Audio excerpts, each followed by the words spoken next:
Hey everyone, welcome! Today we're diving headfirst into Yellowstone National Park. It's this incredible place where raw volcanic power meets thriving wildlife. We're going to explore the amazing science that makes Yellowstone tick and, importantly, give you the lowdown on how to plan your own trip to see it all safely and smartly. Wow, right? Just take a look at this. Grand Prismatic Spring.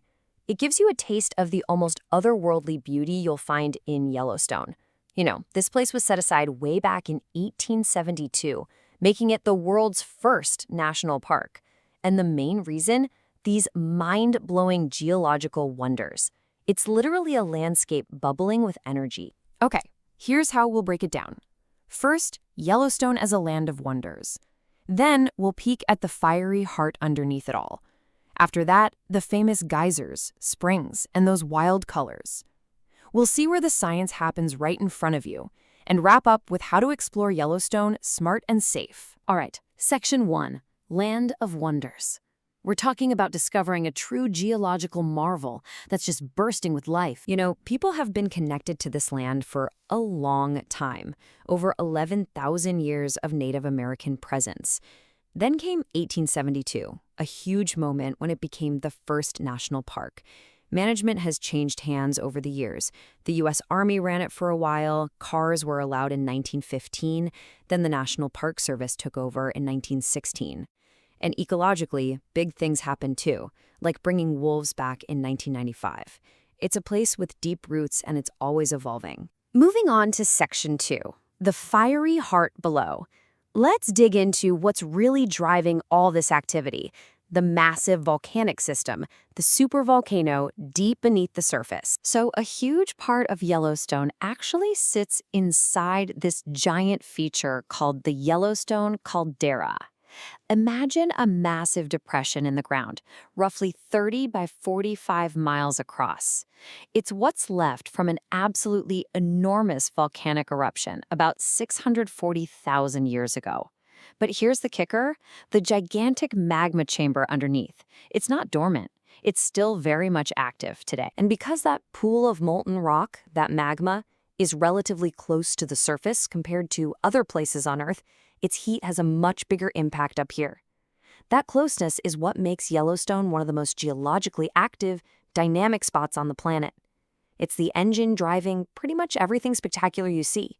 The geysers, the hot springs, the whole shebang. Which brings us nicely to Section 3, geysers, springs, and those wild colors. This is where that intense underground heat meets water, creating Yellowstone's signature hydrothermal features. Get ready for this number. Yellowstone has more than 10,000 individual hydrothermal features. 10,000. That's the biggest concentration anywhere on Earth, by far. It's just incredible, isn't it? All packed into one park. So what exactly counts as a hydrothermal feature? Well, basically, it's anything you see on the surface that's caused by water heated deep underground.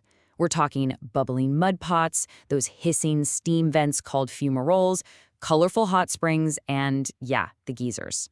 And the heat is intense. Take North Geyser Basin. It's the hottest and oldest thermal area, and they've measured temperatures down below hitting a scorching 459 degrees Fahrenheit. Whoa. Now, the real superstars for many visitors are the geysers. Think of them as hot springs with a special kind of underground plumbing system. Pressure builds up and then, whoosh, they erupt, launching water and steam high into the air. And Yellowstone? It's basically the world capital of geysers. It has over 500 active ones. That's more than half of all the known geysers on our planet, right here. And of course, there's the icon, Old Faithful.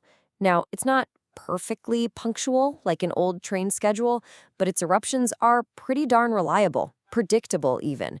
The Park Service actually posts estimated eruption times. Right now, it averages around 102 minutes between shows, give or take about 10 minutes.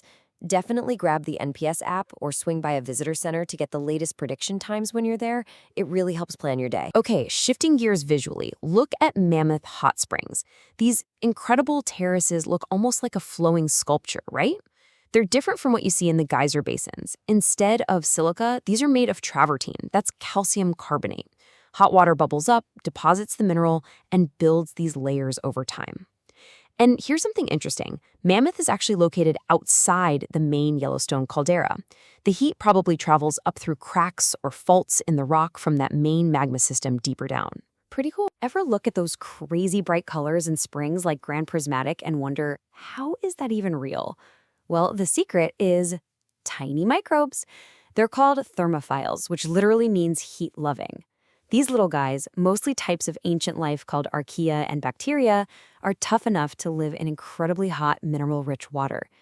Different microbes like different temperatures and water chemistries, and they produce different colors.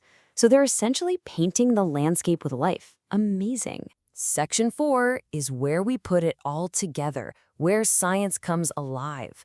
Let's link all this cool geology stuff to specific spots in the park you just have to see for yourself. If geysers are your jam, then the Upper Geyser Basin right around Old Faithful is your destination. Seriously, this relatively small area packs in the highest concentration of geysers anywhere on Earth. It's not just Old Faithful either. Keep an eye out for prediction times for other big ones like Grand Geyser and Riverside Geyser. Honestly, just walking the boardwalks here feels like you've landed on another planet. And talk about power. The Grand Canyon of the Yellowstone is just spectacular. Here, the Yellowstone River has carved this massive canyon right through layers of ancient volcanic rock. You can literally see the park's fiery history in the colorful canyon walls, chemically altered by heat and water over time. And the waterfalls? Wow. You've got the powerful upper falls, and then the massive, breathtaking drop of the lower falls, over 300 feet. The viewpoints are just incredible. Hey, remember that huge caldera we talked about earlier? Well, check this out. Yellowstone Lake actually sits partly inside it. This isn't just any lake.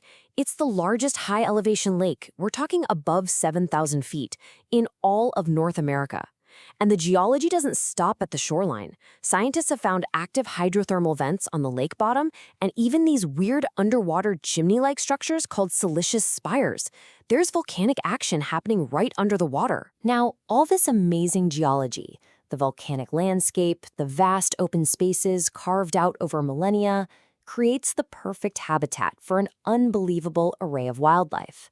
Yellowstone is famous for it. If you want the best chances for wildlife spotting, you gotta head to the big, wide-open valleys like Lamar Valley and Hayden Valley. You'll see huge herds of bison, tons of elk, and if you spend some time looking, maybe, just maybe, you'll spot wolves or bears. It's all part of this incredible protected ecosystem shaped by the land itself. Okay, last but definitely not least, Section 5. Explore Yellowstone smart and safe. Knowing the science is awesome, but experiencing this powerful place safely and with respect, that's absolutely crucial. So, are you getting excited to see all this for yourself? Yellowstone is truly unforgettable. But to make the most of your trip, and more importantly, to stay safe, a little planning goes a long way. Let's cover the key things you need to know. First things first, plan ahead. Your trip really starts before you even leave home. Make the official Yellowstone website, nps.gov/yell, your best friend, and definitely download the NPS app. These are the places for up-to-the-minute info on alerts, road closures, what's open, ranger programs, everything. Remember, roads close for winter, usually starting around early November, and they open back up gradually in the spring, usually late April into May. Always expect potential delays from weather or roadwork. Here's a big one. Yellowstone is super popular. You need to book your lodging or campsites way in advance, like months, maybe even a year out. Seriously. And finally, you'll need an entrance pass, either the standard $35 weekly pass per vehicle, or think about getting the America the Beautiful pass if you visit other national parks too. Okay, wildlife safety. This is non-negotiable. Know these distances by heart. For bears and wolves, you need to stay at least 100 yards away. Think of a football field. That's the kind of distance we're talking about. For all other animals, including bison and elk, and listen, bison injure more people than bears do. Keep a minimum distance of 25 yards. When you spot wildlife, use the designated pullouts along the road. Never, ever stop in the middle of the road or block traffic. These are wild animals, folks. They're unpredictable, and giving them space is key for everyone's safety. All right, let's hammer home a few more essential safety rules. When you're in the thermal areas, the geyser basins, hot springs, stay on the boardwalks or marked trails. No exceptions. The ground around these features can look solid, but it might be just a thin crust over dangerously hot water or mud. It's incredibly dangerous for you, and walking off trail damages these fragile natural wonders. Also, never ever feed or try to get close to any wildlife. It's bad for them, it's dangerous for you, and it's illegal. And remember, this is bear country. The best practices? Hike with other people. Make noise now and then. Talk, clap, sing, let bears know you're coming. Carry bear spray where you can easily reach it. And, this is critical, know how to use it correctly before you need it. Practice. And always store your food securely so you don't attract bears or other critters. You know, a sight like this, these massive bison just casually walking through a steaming landscape, it really sums up Yellowstone, doesn't it? It's wild, it's powerful, it's constantly changing. It's a powerful reminder of the untamed nature you get to experience here. So there you have it. Yellowstone really is this incredible living laboratory, a place that's always in motion, sometimes even a bit dangerous, and truly a treasure for the whole world. We all have a part to play in protecting it. So go explore it, be filled with wonder, absolutely soak it all in, but always do it with respect for the place and with safety as your top priority. So, the question is, what amazing things will you discover on your Yellowstone adventure?